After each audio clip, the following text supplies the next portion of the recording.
और इनको ये लगा कि अब इनसे हम दूर हो जाएं क्योंकि ये छोटे कर्मचारी हैं, अब हमें कहीं बड़े स्टेटस पे जाना चाहिए। हम लोगों की पहली मुलाकात सर 2008 में हुई बनारस में। सर ये बीए फर्स्ट ईयर में थी। मतलब सफाई कर्मी के पद पे नहीं है, ये मत किसी को बताइए। हाँ, किसी को मत बताइएगा कि आप इस पद पे। और सर एक मनीष दुबे सर कमांडेंट, उन्हीं के साथ उनका अवैध संबंध है। मैंने सर उनको 22 फरवरी को रंगे हाथ अपने आवास को पकड़ ली। ये बहुत गरीब परिवार से थे, इनके पिताजी सर बहुत गरीब परिवार से थे। लेकिन सर आज परिस्थिति ऐसा बन गई कि वही ससुर और वही पति राम मुरारी मौर्य दहेज उत्पीड़न का मामला सर झेल रहे हैं सर हम। ये पूरा विवाद क्या है, मतलब जो सोशल मीडिया पे आया है? हम लोगों की पहली मुलाकात सर 2008 में हुई बनारस में। सर ये बीए फर्स्ट ईयर में थी और हम लोग ये सर हमारी रिलेशन में आती हैं। इनडायरेक्ट सर ये हमारे मामा की साली लगती हैं। और सर तो हम लोग बातचीत करना शुरू किए सर, और उसके बाद बात धीमे धीमे बढ़ते गए और बात सर धीमे धीमे हमारा दोस्ती सर हुई और रिश्तेदारी से फिर हम लोगों का प्यार हो गया सर। तो सर 2009 में सर फिर हमने सर काफी हम पढ़ाई कर रहे थे सर इलाहाबाद में रह के, वहीं पे तैयारी करते थे, सिविल सर्विसेज तैयारी करते थे सर इलाहाबाद रह के।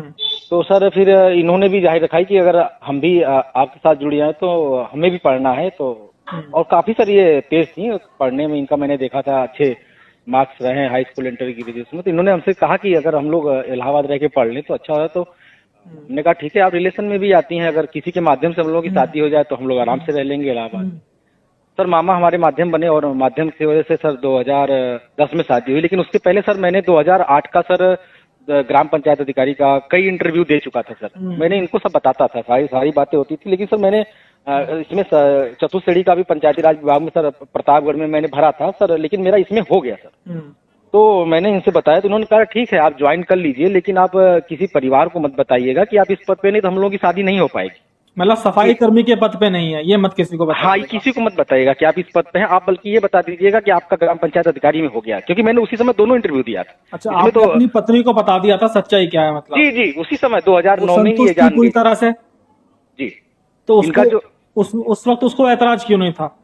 सर उसको उस समय ऐतराज इसलिए था कि ये बहुत गरीब परिवार से थे, इनके पिताजी सर बहुत गरीब परिवार से थे। और आज भी सर स्थिति अब तो धीमे धीमे सही हो गई है जब से एसडीएम हो गई है। तो आप सर इनके गांव में जाकर पता कर सकते हैं कि स्थिति बहुत ही मतलब ऐसा कि तो मतलब आपका ये कहना है कि आपने सारी सच्चाई अपनी पत्नी को बता दी थी? सर 2009 में बता दी थी। और सर संजोग की बात है कि देखिए ऊपर वाला, इनकी मजबूरी थी कि ये गरीब थी और पढ़ना लिखना चाहती थी, आप इनकी मदद कर रहे थे? मदद कर रहा था सर मैं उस समय भी, कापी किताब इनको सब हर चीज उपलब्ध कराता था जितना हो सकता था। क्योंकि सर मेरे पिताजी सर एक प्रधानाध्यापक थे, सहायक अध्यापक उस समय थे 2008 में। तो थोड़ा इतना आ जाता था कि हम लोग पढ़ सकते हैं सर। तो इनको मैंने बता दिया था कि मैं इसमें हो गया। तो इन्होंने कहा ठीक है आप हो गया है, ज्वाइन कर लीजिए, सरकारी नौकरी है, मिलती नहीं है, लेकिन आप किसी को परिवार में ये चीज मत बताइएगा नहीं तो शादी हम लोगों की नहीं होगी। और इन्होंने फिर ये बताया कि आपने ग्राम पंचायत अधिकारी का भी इंटरव्यू दिया है, तो आप बल्कि ये बता दीजिए ग्राम पंचायत अधिकारी हो गया, कौन जा रहा है पता करने आपका क्या है क्या नहीं है, थोड़ा कम बेसी मिलेगा। हमने कहा ठीक है। तो इन्होंने सर ऐसा बोला, तुमने कहा कि यही बोल। चलो आपका रिलेशन था, आपकी दूर की रिश्तेदारी में थी, आपकी शादी हो गई, तो उस वक्त आपको बिल्कुल नहीं लगा कि ये पलट सकती है आपकी पत्नी? नहीं सर ये बहुत अच्छी थी सर। ये मैं आज भी नहीं कहता हूँ कि ज्योति जी गलत थी, लेकिन गलत इनको मतलब ऐसा इनको मोड़ा गया क्योंकि वो मनीष इतना धूर्त आदमी है, इतना अच्छा ये बताओ, जब आपकी जो पत्नी थी, जब ये पीसीएस के लिए चुनी गई था ना ये? जी सर। तो जब चुनी गई तो उसके बाद क्या रिएक्शन था दोनों का? दोनों खुश थे क्या? बहुत सर हमारे फैमिली सर बहुत खुश थी। 2010 में शादी हुई, फिर हम लोग आके इलाहाबाद में सर इनको मैंने कोचिंग कराया। आपकी पत्नी सरकारी नौकरी में आ गई, अधिकारी बन गई, तो आपने कैसे सेलिब्रेट किया इसको? सर पूरा गांव हम लोगों का स्वागत किया था सर। उस समय तालियों बजा के गेट बना था, गांव गए हम लोग, डीजे बजा था, हजारों आदमी आए थे। मतलब एक तो हम लोग बहुत मिडिल क्लास से आते थे और ये तो बहुत ही मतलब गांव में, हमारे गांव में मतलब पीसीएस बनना, एसडीएम बनना मतलब बड़ी बात थी। इनके भी गांव में गया, चिरई गांव में, वहां पे काफी लोग मतलब हजारों लोग इकट्ठा हुए, हम लोगों का स्वागत किया सर। उस समय हम लोग की खुशी समाई नहीं हो रही थी कि एक गरीब घर की बिटिया एक मतलब कैसे कैसे करके, जो खुद 4 बहनें 5-6-7 लोगों का परिवार था, इनका बड़ा परिवार था, कैसे कैसे परिवार चल रहा था। लेकिन आलोक पूरी, आप भी खुश थे, पूरा जश्न हुआ होगा? मैं तो बहुत पूरे गांव में सर जश्न था। उसमें गांव के प्रधान जी, सांसद जी थे, उन लोग काफी मिल के हम लोगों का सेलिब्रेट किए, स्वागत किए और बहुत अच्छा लगा सर। उस समय बहुत अच्छा परिवार सर हमारा चल रहा था। लेकिन सर ये 2020 में सर एक मनीष दुबे, जिला कमांडेंट होमगार्ड गाजियाबाद। बताओ अचानक जो आपके रिश्तों में जो कड़वाहट थी वो कैसे आई सर? ये 2020 ये बात कैसे आई कि भाई आप सफाई कर्मचारी हो और मैं अधिकारी बन चुकी हूँ इसलिए मैं आपके साथ नहीं रह सकती? मेरा स्टेटस आपके साथ मैच नहीं है, तो ये सर कभी नहीं आया, ये सर कभी ये अभी 2020 तक कभी नहीं आया। 16 में इनकी पहली ज्वाइनिंग हुई सर, और एसडीएम के तौर पे, और 16 से लेकर 2020 तक इन्होंने कभी इस चीज को इशू नहीं बनाया। ये तो कहती थी कि आप ठीक है एक सरकारी कर्मचारी हैं और अच्छी बात है, नौकरी मिल कहाँ रही है। और इन्होंने मतलब बल्कि हमको 2015 में जब इनका रिजल्ट आया तो इन्होंने अपने इंटरव्यू में प्रतियोगिता दर्पण में ये भी कहा है कि हम अपने पति को भी अब आईएएस बनाएंगे। उन्होंने बोला सर, इनका स्टेटमेंट आज भी यूट्यूब पे उपलब्ध है। और उन्होंने इसमें ये भी बोला है कि हमारे ससुर और हमारे पति वैसे ही मैं आज जो बनी हूँ वो बनी हूँ। लेकिन सर आज समय इतना देखिए कि कैसे करवट लेता है। आज वही ससुर राम मुरारी मौर्य और आलोक मौर्य पति दहेज उत्पीड़न झेल रहा है, जिसके ऊपर ये आरोप लगाए हैं ज्योति मौर्य की 2010 से, जब से शादी हुई है तब से लेकर आज तक इनसे फॉर्च्यूनर 50 लाख रुपए की मांग कर रहे हैं हम लोग। तो उसके बाद जब आपने विवाद सुलझाने की कोशिश की घर में अपना, ये सर मैंने सर बिल्कुल सुलझाने की कोशिश की। मैं सर हमारे परिवार वाले गए, बातचीत किए, इनके परिवार वालों को भी बुलाया, आए।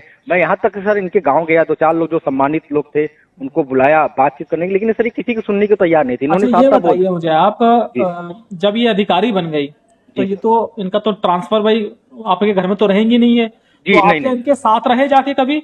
नहीं सर, बीच में सर जाते थे सर, बीच में सर जैसे शनिवार को जाते थे, रविवार रहते थे, सोमवार को फिर मैं भी ड्यूटी चला आता था सर, तो रहते थे। बहुत अच्छा व्यवहार इनका रहता था। आपकी खातिरदारी वैसे ही होती थी जैसे पति की होनी चाहिए? जी बिल्कुल सर, बिल्कुल एकदम बहुत अच्छा व्यवहार रहता था इनका, और हम लोग काफी खुश थे सर 2020 तक। सर 2015 में हमारी 2 जुड़वा बिटिया भी हुई सर, तो बहुत एक अच्छा खुशी का माहौल चल रहा था सर। लेकिन ये सर 2020 में सर एंट्री हो जाती है ये जिला कमांडेंट गाजियाबाद मनीष दुबे की सर, जो कि एक भ्रष्ट अधिकारी है और कई लड़कियों के साथ इसका छेड़खानी के साथ जबरदस्ती करने का आरोप लग चुका है। इसकी शिकायत डीजीपी, डीजी कई जगह हो चुकी है। ये बताओ, आपको पहली बार शक कब हुआ कि आपकी जो पत्नी आपके साथ चीट कर रही है? सर 2021 में सर मैं प्रतापगढ़ से सर गया था, ये कौशाम्बी में उस समय इनकी पोस्टिंग थी, सरकारी आवास पे मैं गया था। तो वहाँ पे सर मैंने ऐसे ही सर बच्चे इनका मोबाइल चला रहे थे, तो मैंने बच्चे से कहा कि थोड़ा बाबू मुझे कॉल करना है, मम्मी का मोबाइल दे दो। तो मैंने इनका मोबाइल लिया, तो अब तक उस पर जैसे मोबाइल लिया और नेट चालू किया सर, बहुत सारे ढेर सारे मैसेज आने लगे, व्हाट्सएप चैटिंग आने लगी, आई लव यू ये वो। तो हमने तुरंत उस व्हाट्सएप को खोला, हमने कहा ये कौन बंदा है कि ऐसा लिख रहा है मेरी पत्नी की वाइफ। तो सर किसी की भी पत्नी की वाइफ अगर आई लव यू ऐसे शब्द, आप कब मिल रहे हो, आप क्या कर रहे हो जानू, ये जान, तो सर गुस्सा आएगा। तो मैं सर ऐसी चैटिंग में सब देखा, तो मैंने सर उसका तुरंत स्क्रीनशॉट खींच लिया सर, उसको स्क्रीनशॉट खींच के रख लिया। मैं आपसे एक सवाल पूछना ये चाहूंगा, देखो कई बार क्या होता है कि जब हम लोग साथ दोस्त की तरह रहते हैं या पति पत्नी की तरह रहते हैं, जी सर, कोई भी फैमिली, जी तो सर, उस वक्त एक आदमी जब बड़ा बन जाता है तो दूसरा व्यक्ति एडजस्टमेंट नहीं कर पाता। जैसे वो अधिकारी बन गई, तो हो सकता है कि आपकी भी डिमांड ज्यादा बढ़ गई हो कि भाई आप अधिकारी बन गई, आपके अंदर एटीट्यूड आ गया कि आप उसके साथ मैच ना कर पा रही हूँ चीजें, इस वजह से वो आपसे अलग हुई। क्या आपकी कोई गलती रही इसमें? कोई नहीं सर, ऐसा हमारा कहीं गलती नहीं रहा है सर। मैं पूरे अपने परिवार को जैसे एक अच्छे बाप की तरह रहा हूँ सर, एक परिवार जैसे देखा जाता रहा। लेकिन सर मेरी एक गलती कह लीजिए, चाहे मेरा सर जो भी कह लीजिए, मैंने एक अपनी जिंदगी में गलती किया जिससे मुझे एहसान है कि मैंने अपने पूरे ससुराल वालों को अपने पास रख लिया। इनकी कंडीशन अच्छी नहीं थी, इनके पास घर नहीं था, तो सर मैंने अपने घर इनकी मम्मी भाई बहन सबको बुला के रख लिया और पढ़ाने लगा। और सर धीमे धीमे इनका मनोबल बढ़ता गया और इनको ये लगा कि अब इनसे हम दूर हो जाएं, क्योंकि ये छोटे कर्मचारी हैं, अब हमें कहीं बड़े स्टेटस पे जाना चाहिए। अच्छा आलोक, ये बताओ आपको कैसा लगा कि भाई देखो बुरा तो लगेगा ही जी सर कि भाई आपकी पत्नी आपके साथ चीट कर रही है, वो कह रही है कि भाई एक सफाई कर्मी के साथ नहीं रह सकती, उसने मुझसे झूठ बोला, तो मन में किस तरह की संवेदना रहती है? क्या अंदर से क्या दिल कहता है? सर अंदर से तो मैं बहुत टूट चुका हूँ सर। मैं अगर ज्योति जी मुझसे प्यार से बैठ के बात कर लेती कि ये ऐसी बात है, तो मैं उनसे बात करने को तैयार था। मैंने उनको चैटिंग कई बार लिखा है कि ज्योति जी बात कर लीजिए, घर पे बाहर घर की बातें न जाएं, और जो अगर ऐसा कुछ हो गया है तो उसको हम भूल के हम लोग एक साथ फिर से जिंदगी अपने बच्चों के लिए, जो मेरी 2 बेटियां हैं उनके लिए नई जिंदगी शुरू कर सकते हैं, क्योंकि हम दोनों के झगड़े में बच्चे पीछे जाएंगे। मैंने उनसे पहले बच्चों की दुहाई दी होगी निश्चित तौर पर कि भाई हमारे 2 बच्चे हैं ना, शायद आप 2 बिटियां हैं सर, वो भी जुड़वा है सर। तो भगवान के जब भी सर हमें भगवान ने दिया, बहुत मतलब जो बिना सोचे दिया, मतलब इतना ज्यादा दिया कि मतलब मुझे खुशी समाहित नहीं हुई। जब बिटिया मेरी आई, 2 आई, नौकरी मिली, एक पहली बार में एसडीएम बनी, और सर मुझे मतलब बहुत कुछ अच्छा चला।